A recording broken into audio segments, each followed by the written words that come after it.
रूस और ऑस्ट्रेलिया से बांग्लादेश के लिए बहुत ही बुरी खबर आई है। बांग्लादेश के खिलाफ रूस और ऑस्ट्रेलिया ने एक बहुत बड़ा एक्शन लिया है। के भारत के बाद अब रशिया ने भी बांग्लादेश को कंगला देश बनाने की कसम खा रखी है कि रशिया ने सिर्फ लोन नहीं मांगा, लोन के साथ इंटरेस्ट भी मांगा है। ये इंटरेस्ट छोटा मोटा नहीं है, बल्कि $630 मिलियन का है। ये पता चलता है कि अगर वो कंट्रीज जिनको इंडिया पैसा देता है, बजट में भी उनको पैसा रखता है, तो वो इंडिया से दूरी जो है वो सह नहीं सकते, उनको फिर वापस आना पड़ता है कि हम इसको इस तरह लें। बांग्लादेश के लिए एंटी इंडिया होना किसी तरीके से भी फायदेमंद नहीं है। इंटरेस्टिंग बात यह है कि बांग्लादेश के लोगों ने अब कहना शुरू कर दिया है कायदे-ए-आज़म मोहम्मद अली जिन्ना ही फादर ऑफ नेशन है। यानी जो आइडेंटिटी क्राइसिस पाकिस्तान झेल रहा है और केवल इस्लाम का झंडा बुलंद करने की वजह से अपनी ओरिजिनल आइडेंटिटी को खत्म कर गया, और आज के दिन हालात ये हैं कि पूरी का पूरा पाकिस्तान कटोरा लेके खड़ा हुआ है। एग्जैक्टली वही सिचुएशन बांग्लादेश में नजर आ रही है। क्या बांग्लादेश इंडिया जैसी बड़ी इकोनॉमी का प्रेशर बर्दाश्त कर पाए, क्योंकि अब रशिया भी कह रहा है मेरा लोन वापस करो। रूस ने तो कंगाल हो रहे बांग्लादेश के हाथ काट दिए।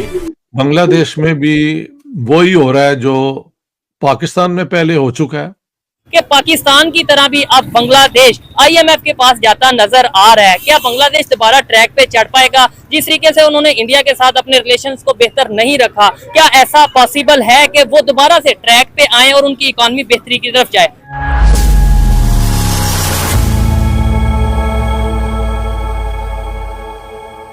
नमस्कार दोस्तों, रूस ने बांग्लादेश से रूपपुर न्यूक्लियर पावर प्लांट के लिए दिए गए कर्ज का ब्याज चुकाने को कहा है। ये ब्याज $630 मिलियन यानी कि करीब 5,300 करोड़ रुपए है। रूसी अधिकारियों ने ब्याज चुकाने के लिए 15 सितंबर तक की डेडलाइन दी है। बिजनेस स्टैंडर्ड की रिपोर्ट के मुताबिक रूसी अधिकारियों ने 21 अगस्त को बांग्लादेश की इकोनॉमिक रिलेशन डिवीजन ERD को चिट्ठी लिखी थी। ये चिट्ठी अब जाकर स्थानीय पत्रकारों तक पहुंची है। इसमें इकोनॉमिक रिलेशन डिवीजन से कहा गया है कि बकाया का भुगतान अमेरिकी डॉलर या फिर चीनी युआन में किया जाए। उन्होंने इसे बैंक ऑफ चाइना की शंघाई शाखा में जमा करने को कहा है। शेख हसीना के तख्ता पलट के बाद ये पैसा चुकाने की जिम्मेदारी अंतरिम सरकार पर आ गई है। इससे पहले अदानी ग्रुप ने भी बांग्लादेश से बिजली बिल का $800 मिलियन यानी कि करीब 6,700 करोड़ रुपए का बकाया मांगा था।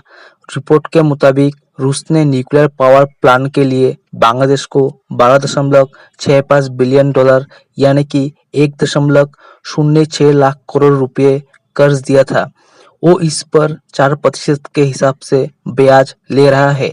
शर्तों के मुताबिक देरी होने पर बांग्लादेश को 2.4% और ज़्यादा यानी कि 6.4% के हिसाब से ब्याज चुकाना पड़ सकता है। 15 सितंबर को रविवार है। इसके अगले 2 दिन यानी कि 16 और 17 सितंबर को चीन में बैंक बंद रहेंगे। ऐसे में बांग्लादेश के पास 18 तारीख तक कर्ज का ब्याज जमा करने का वक्त है। इससे पहले अप्रैल में बांग्लादेश ने रूस से कर्ज भुगतान करने में 2 साल की छूट मांगी थी। बांग्लादेश चाहता है कि वो मार्च 2029 से कर्ज चुकाए। तब शेख हसीना की सरकार ने भुगतान में देरी के लिए कोरोना, आर्थिक मंदी समेत और कई चीजों का हवाला दिया था।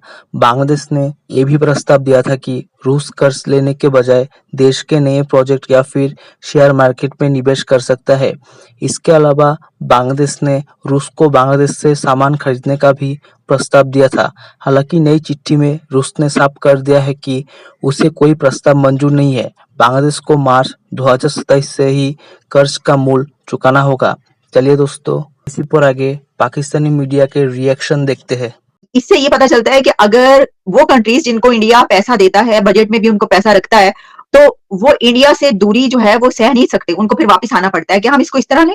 बांग्लादेश के लिए एंटी इंडिया होना किसी तरीके से भी फायदेमंद नहीं है।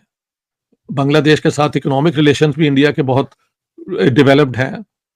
तो अगर कोई ऐसे करेगा तो वो होता है you shoot in your own foot, ये वो करेंगे, उसका कोई फायदा नहीं होगा। बांग्लादेश के लिए भी एक वो भी तो देख रहे हैं ना बांग्लादेश के, क्या हम इस तरीके से कुछ अगर करते हैं तो हमारे जो बहुत सारा पैसा इंडिया की तरफ से आता है, जो सपोर्ट आती है वो फिर नहीं मिलेगी, तो क्या हम उसके बगैर, तो क्या अगर ऐसा होता है तो आप समझते हैं कि इकोनॉमी डाउन हो जाएगी बांग्लादेश की? इंडिया के साथ इकोनॉमिक इंटीग्रेशन जो उनकी हो रही थी उससे बांग्लादेश को फायदा ही फायदा था। तो अच्छा, वो फायदा अगर ये नहीं करेंगे तो नुकसान होगा, ये मैं कह सकता हूँ। मुसलमान लगता नहीं कभी इस इलाके में कम से कम कोई पीसफुली डेमोक्रेटिक सिस्टम को चला सके। तो एक तो उसका ये एक बांग्लादेश में नाकामी नजर आ रही है। फिर माइनॉरिटीज पे अटैक करना, जब भी पॉलिटिकल कोई प्रॉब्लम हो या ना हो, मौका मिले तो माइनॉरिटीज के पीछे पड़ जाते हैं। बांग्लादेश में भी वही हो रहा है जो पाकिस्तान में पहले हो चुका है। बांग्लादेश के इस वक्त किस्मत के सितारे उल्टी दशा के अंदर घूम रहे हैं और पड़ोसी मुल्क भारत भी बड़े से बड़ा हथौड़ा जो है बांग्लादेश के सर पर मारता हुआ दिखाई दे रहा है कि भारत के बाद अब रशिया ने भी बांग्लादेश को कंगलादेश बनाने की कसम खा रखी है। आज की ताजा तरीन खबर यह है कि रशिया ने सिर्फ लोन नहीं मांगा, लोन के साथ इंटरेस्ट भी मांगा है।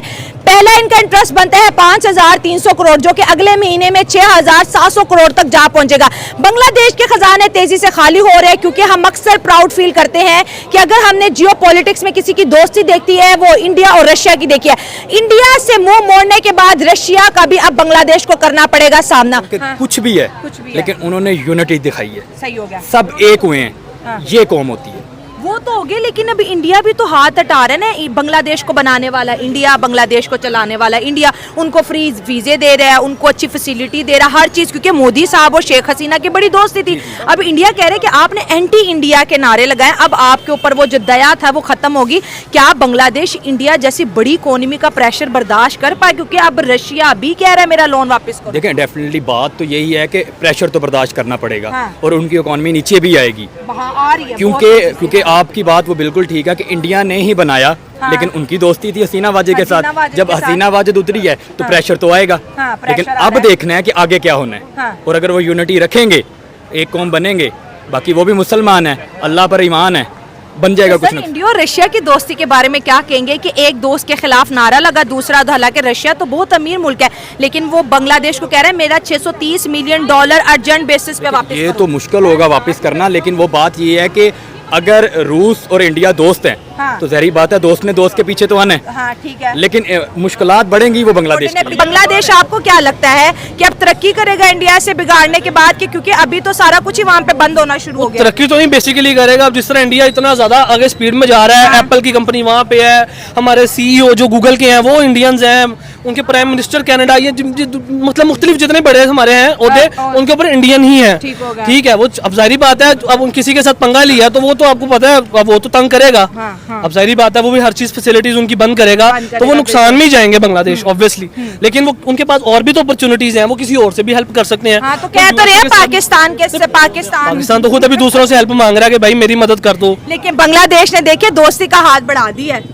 तो कोई बात नहीं, हम सऊदीया वालों से मिला लेंगे हाथ। शेख साहब, वो शेख हमारे होंगे, हम उनके होंगे। देखें, अब ये कह रहे हम दूसरों से लेके उनको दे देंगे। अभी यह कह रहे नहीं मुस्लिम और ये हिंदू का चक्कर पड़ गया ना। जब वो हिंदू के पास हमने उसको जाने क्यों दिया? हम मुसलमान है ना। अगर हमारा मुसलमान अगर कोई गरीब है, कोई भूखा है, तो हमारा काम है उसको रोटी देना ना। कल बांग्लादेश की जो हालत की हमने की है ना, इंडिया ने तो उसको संभाला है। आज अगर चलो जी इंडिया ने उससे खफा हो गया जी, हिंदुइज्म शुरू हो गया, तो हम कौन से मुसलमानों ने जाके बांग्लादेश को गले लगा लिया है? हमने कौन सी उनको ऑफर करा दी है कि आ जाओ हमारे साथ मिल जाओ, ठीक है, हम आपको पाँव पे खड़ा करेंगे, आपसे गलती होगी है, हम आपके साथ चलेंगे, ठीक है। हमने कौन सी ऑफर किया? हमने इन हालात का कोई फायदा नहीं उठाया। हमारे पास है कुछ नहीं है ना। पाकिस्तान किसी की हेल्प नहीं करेगा। अब देखें ना, पाकिस्तान के आप हालात खुद जानती हैं कि वहाँ काबिल है पाकिस्तान, हम हैं काबिल किसी की हेल्प करने के? नहीं दोस्तों, स्वागत है आपका आपके YouTube चैनल जय हिंद पर। वीडियो को लाइक और चैनल को सब्सक्राइब जरूर करें और हम आपके लिए पाकिस्तानी मीडिया के एक से बढ़कर एक लेटेस्ट वीडियो लाते रहेंगे।